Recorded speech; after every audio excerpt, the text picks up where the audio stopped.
다음에 생산관리 부분부터는 이제 계산하는 내용이 거의 나오지 않고 계산하는 공식 자체가 조금 간단합니다. 그래서 이제 상식적으로 좀 받아들이실 수 있는 부분인데요. 생산관리에서 이제 수요 예측 기법, 수요를 예측하는 방법으로서는 이제 얼마나 팔릴지 예측하는 것이 아니라 어떤 품질을 원하는지 예측하는 방법으로는 이제 시장에 나가서 설문조사하는 방법이 있겠죠. 사람들이 원하는 제품이 이런 것이다. 또는 사람들한테 물어보는 것이 아니라 그 분야의 전문가들한테 물어보는 방법이 있겠습니다. 그래서 물어보는 방식으로서 시장조사 될 파이법이 있는가 하면 정량적으로 예측하는 기법은 그동안에 이만큼 팔렸으니까 이번 달에는 이만큼 팔릴 것이다. 뭐 직전 3년 동안 이만큼 팔렸으니까 올해는 이 정도가 될 것이다 라는 것으로 예측하는 방법을 시계열 분석이라고 합니다. 과거의 자료를 토대로 이제 미래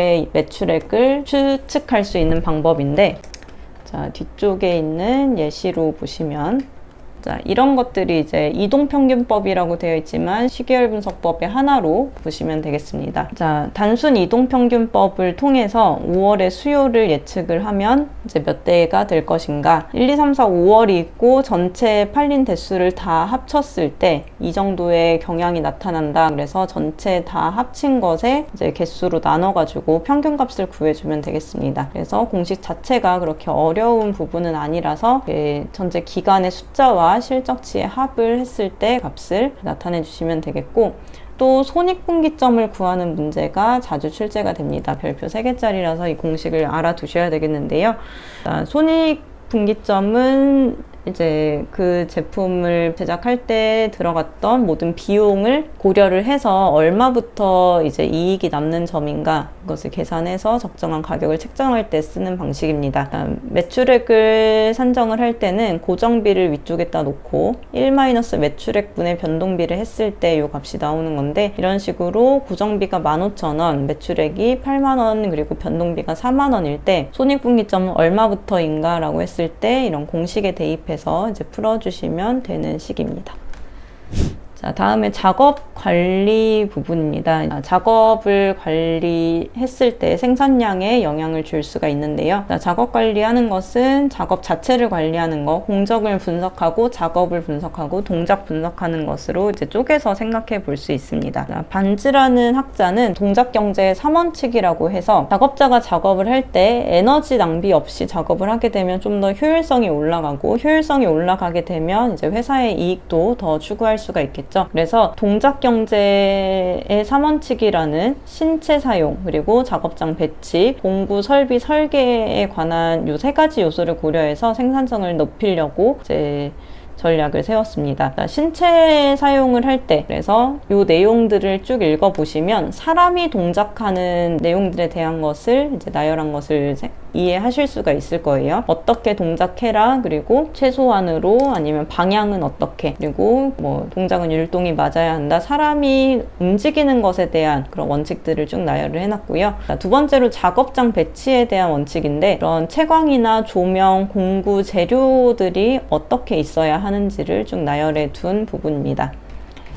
그리고 공구 및 설비의 설계에 관한 원칙으로서 설비들은 어떻게 해야 하는지, 공구류는 2가지 이상의 기능을 조합한 것, 그리고 쉽게 놓도록 해야 되고 어떻게 배치해야 되는지, 이런 것들을 1가지 원칙으로 고려를 했는데요. 이 3원칙에 대해서는 이 문장이 신체 사용과 관련된 건지, 그리고 작업장 사용과 관련된 건지, 공구 및 설비 설계에 관한 건지, 이런 것들을 구분하는 문제가 출제되고 있습니다. 그래서 보기 1, 2, 3, 4번을 잘 읽어보셨을 때 이게 작업장과 관련된 내용인지 신체와 관련된 내용인지, 이것을 분류해서 생각하실 수 있으면 쉽게 푸실 수 있는 문제 수준으로 나오고 있고요. 이런 부분은 조금 이제 보실 필요가 있는데, 작업 방법을 개선할 때 하는 원칙, 이런 식으로 4가지 철자로 이루어진 원칙들이 앞으로 이제 한 3, 4개 정도 더 나오게 됩니다. 자, 이 원칙은 작업 방법이 뭔가 잘못됐다고 생각했을 때 어떻게 개선을 하느냐. 자, 이로서는 eliminate, 불필요한 요소를 제거한다.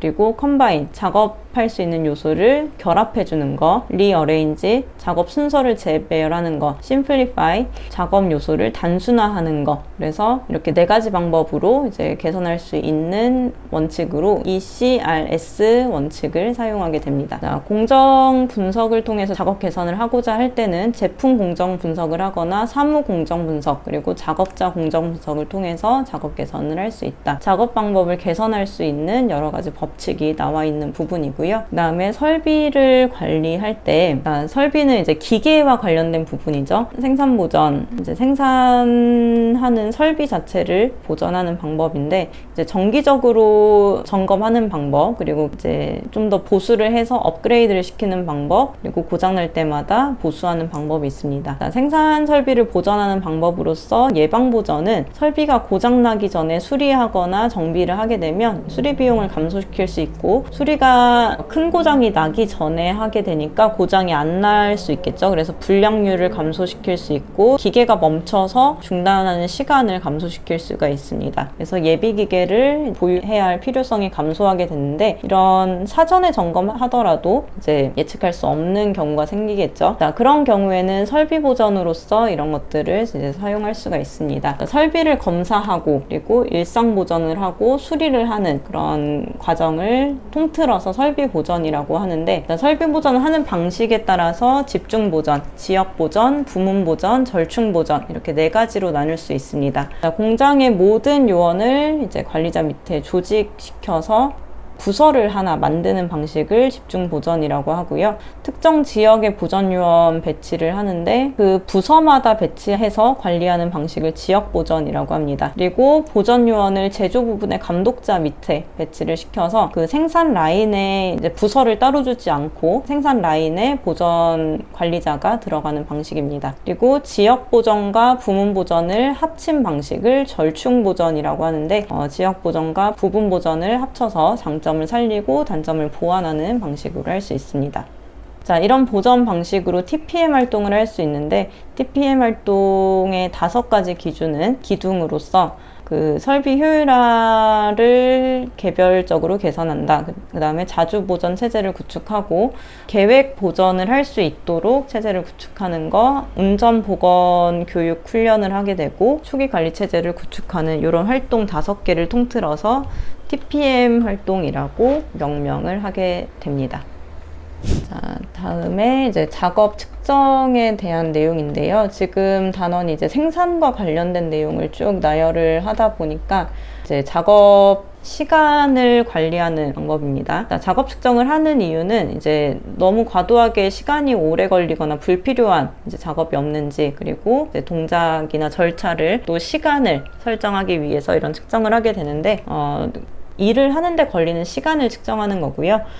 시간을 측정하는 방법이 여러 가지가 있지만 지금 기능장에서 출제되는 내용으로서는 이제 내경법과 MTM법이라는 것이 있습니다. 작업을 할 때 우리가 출근해서 곧바로 이제 그 시간이 시작하자마자 일을 하는 경우도 있겠지만, 뭐 준비를 하고 이제 어느 정도 사전에 회의를 하고 들어가는 이런 시간까지 다 포함을 시키는 것을 내경법이라고 합니다. 그래서 작업 측정의 내경법을 할 때, 내경법으로 작업 시간 측정을 할 때 여유율을 구하라고 하면, 자, 지금 이 공식에서 보시면 여유율이라는 말이 나오죠. 이 여유율을 구하는 방법은 내경법에서는 정미 시간, 직접 일을 하는 시간과 여유 시간을 합쳤을 때 여기에서 여유 시간이 얼만큼 차지하는지를 가지고 내경법이라고 계산을 하고요. 문제는 나온 적이 없지만 외경법으로 여유율을 측정하는 방법은 정미 시간분의 여유 시간을 통해서 이제 작업 측정을 할 수가 있습니다. 자, MTM법은 방법 시간 측정법이라고 해서 1TMU라는 단위는 10만 시간분의 1이라는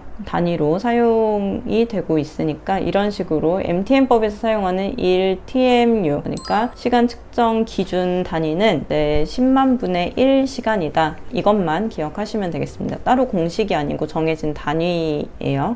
그 다음에 실적을 가지고 작업 시간을 측정하는 방법입니다. 해당 기간에 생산된 수량과 시간을 비교해서 한 개를 생산하는데 시간이 얼마나 걸리는지 자료를 가지고 측정하는 방법이고, 또 시간 자체를 진짜 옆에서 직접 그 시간을 재는 방법입니다. 그래서 테일러에서 처음 도입된 방법이고, 또 다른 측정 방법으로는 PTS법입니다. 경험적으로 이제 동작을 분해한 다음에 각 동작이 얼마씩 걸리는지 동작을 구분해서 시간을 측정하는 방법이고요. 워크 샘플링법은 이제 현장에서 작업 내용에 대해서 가동 시간, 측정률에 대한 측정 결과를 조합해서 무작위로 측정을 한 다음에 그 표준 시간을 산정하는 방법, 여러 가지 방법이 있습니다.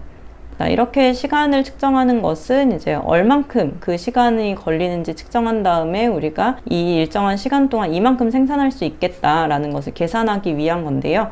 여기 이 시간이 이제 돈하고 연결되기 때문에 이렇게 시간을 측정하게 됩니다. 그러면 이제 시간을 조금이라도 단축하게 되면은 이제 돈을 더 많이 벌 수가 있겠지만 그만큼 필요해지는 그런 비용이 늘어나게 되겠죠. 자, 그래서 비용 구배라는 것을 이제 보게 되는데, 예를 들어서 우리가 택배를 하나 보낸다고 하면 일반적으로 이틀을 걸려서 택배가 간다 라고 하면은 한 10,000원을 받는다고 해볼게요. 자, 이틀 걸리는데 10,000원인데 내가 급하게 퀵으로 보낸다던가 아니면 엄청 빠르게 보내야 될 상황이 있어요. 그러면 특급 배송을 이용을 하겠죠. 자, 하루 만에 배송이 될 수 있어요. 그러면 이때 똑같이 10,000원을 받진 않겠죠. 자, 다른 방법을 사용해서 돈을 더 지불하면 더 빨리 보낼 수 있다고 합니다. 이때 비용이 조금 극단적이긴 하지만 50,000원이라고 한번 해볼게요. 자, 이런 것이 비용 구배에 해당합니다. 작업을 하루 단축할 때, 생산할 때도 우리가 당장 내일까지 이만큼이 필요해. 그런 경우에 이제 비용이 얼만큼 더 들어가는지 이런 것들이 비용 구배라는 공식으로 이제 표현이 될 수 있습니다.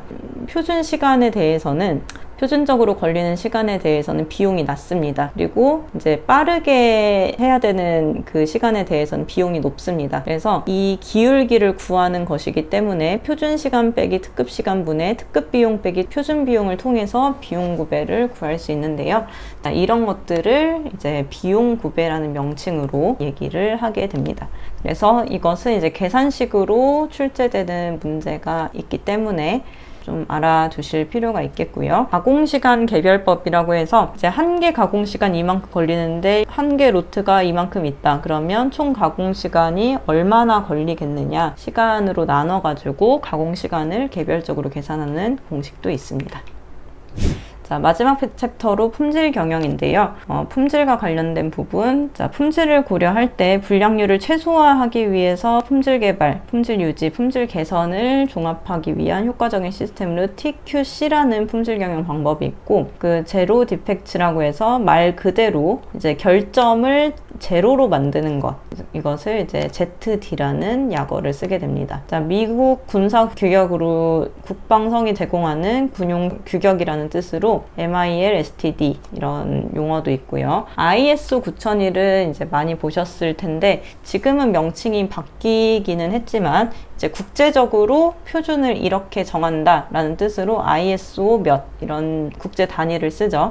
자, 이런 것들이 다 품질을 일정하게 유지하기 위한 그런 명칭으로 쓰는 내용들입니다. 자, 그럼 품질에서 쓰이는 종류는 어떤 것이 있느냐? 자, 시장에서 소비자가 요구하는 품질이 시장 품질이 있고요. 품질을 실현하기 위해서 제품을 기획하고 결과를 정리해서 도면화한 품질. 자, 이런 것을 설계 품질이라고 합니다. 그리고 설계 품질대로 실제로 제조했을 때 완성 제품의 품질을 제조 품질이라고 합니다.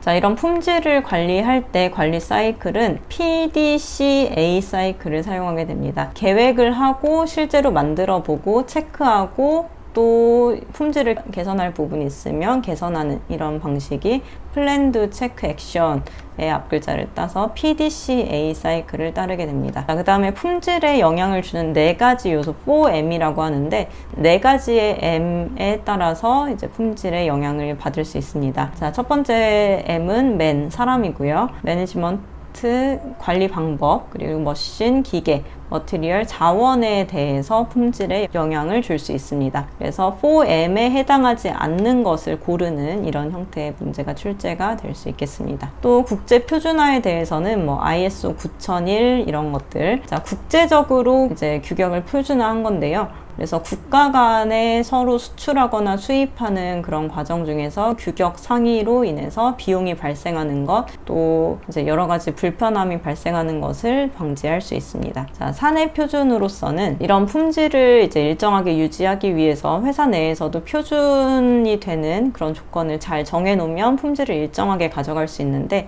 내용이 구체적일수록 좋고요. 장기적인 방침, 체계 속에서 추진을 해야 되고, 수단이나 행동을 직접 제시하고 이제 의견을 말하는 기회를 부여하는 절차로 표준을 만드는 조건을 하게 되면 이제 이것이 품질과 연결되는 그런 절차가 될 수 있습니다. 그래서 사내 표준을 작성할 때 갖추어야 될 요건으로 이제 적절하지 않은 것, 표준이 일정하게 나오기 위해서 어떤 것이 옳지 못한지 생각해 보시면 되는데, 내용이 구체적인 건 좋지만 주관적인 것은 일정한 그런 규격을 가지기가 어려워서 주관적이 아니라 객관적이어야 되겠죠. 그리고 체계적으로 해야 되고, 직접 제시해야 되고, 말하는 기회를 부여하는 절차로 해야 합니다. 다음에 제품 공정도를 설계를 할 때 뭐 가공은 동그라미를 표시하고, 운반은 작은 동그라미를 표시하고, 정체 뭐 저장하거나 지체하거나, 수령 검사, 품질 검사 이런 명칭에 대해서 이런 기호를 쓴다는 거, 기호의 이런 명칭들을 좀 보시면 되겠고, 워크 팩터에 대해서도 D와 P와 S가 어떤 의미인지 보시면 될 것 같습니다. 그다음에 연속 생산 시스템으로는 이제 연속적으로 계속 생산해내는 거, 생산 원가가 낮고, 그리고 소품종 대량 생산에 적합하고, 예측 생산 방식을 사용하고, 전용 설비를 사용한다. 이런 것들이 연속 생산 시스템의 특징입니다. 자, 그 다음에 인간공학에 대한 내용으로서는 이제 사람에 대한 품질 유지를 위해서 사람에 대한 것들을 활용하는 건데요. 사람의 신체적인 거, 인지적인 거 이런 것들을 고려해서 물체, 시스템, 환경을 이제 편하게 만드는 거. 그래서 개발 단계에 사람이 어떻게 하면 좀 더 편안하게 사용할지 이런 것들을 고려하는 것이 인간공학에 대한 내용입니다. 지금 교재에는 수록되어 있지 않지만 추가적으로 좀 말씀드릴 게 있어서 한 페이지 더 추가를 하겠습니다.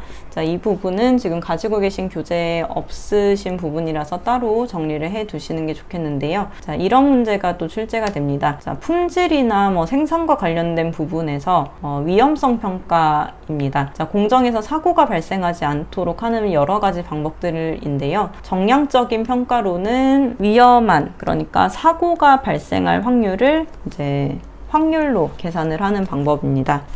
자, 첫 번째로 FTA 방법인데, 이제 fault, 이 결점에 대해서 숫자로 나타낸 게 아니라 결함에 대해서 나무로 나타낸 분석 기법입니다. 그래서 이제 성공할 확률, 실패할 확률 이런 것들 중에서 실패할 확률을 이렇게 나무 형식으로 그린 거예요. 자, 이런 식으로 이렇게 가지가 뻗어나가는 형태로 그렸기 때문에 나무 숫자를 써서 이 결함수 분석 기법이라고 하는데, 이것은 이제 오류, 결함을 분석해내는 기법이고요. ETA라고 하면 이 결함이 이제 사건으로 바뀝니다. 그래서 뭐 성공이든 실패든 어떤 일이 일어날 그 사건을 나무 형태로 나타낸 것을 사건수 분석 방법이라고 합니다.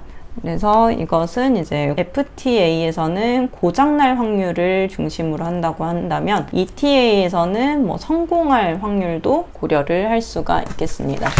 자, 다음에 CCA에서는 이거는 TA와 ETA를 서로 합친 거라고 보시면 되는데, 그래서 모든 사건을 고려하는 방식으로 원인과 결과를 둘 다 분석할 수 있다는 그런 장점이 있고요. 그 다음에 고장이 얼마나 큰 영향을 주는지, 자, 고장으로 발생하는 피해가 얼마나 큰지를 분석하는 방법입니다. 그래서 CA고, FMECA에서는 FMEA와 CA 그 위험성 평가가 합쳐진 거라서 사실 FMEA는 정성적 방법입니다. 요 아래에 포함되는 방법이지만 이거 두 개가 합쳐진 FMECA의 방법에 대해서는 정량적 평가가 됩니다.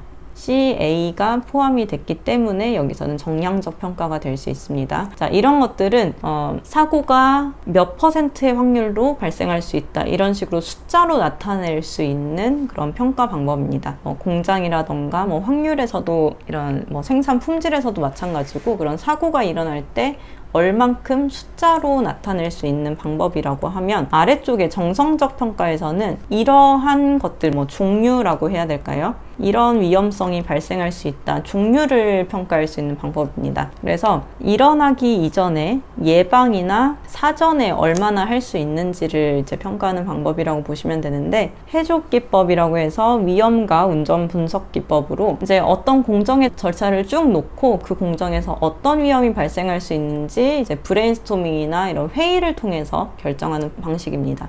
PHA 기법은 재해 전에 분석하는 방법이라서 이제 결과를 가지고 하는 방법이 아니기 때문에 정성적으로 평가하는 방법으로 볼 수 있습니다. 어떤 위험이 발생할 수 있는지 이제 분류할 수 있는 방법이고요. 그래서 여기서도 이제 아까 관리도에서와 마찬가지로 어떤 방법이 정량적인 방법이고 어떤 것이 정성적인 평가 방법인지 분류해서 이제 알아두시면 좋을 것 같습니다. 자, 또 다음 내용으로는 위험 장소에 대한 내용입니다. 우리 위험물에서도 위험한 정도가 1, 2, 3이라고 했을 때 1이 될수록 위험한 거라고 했죠.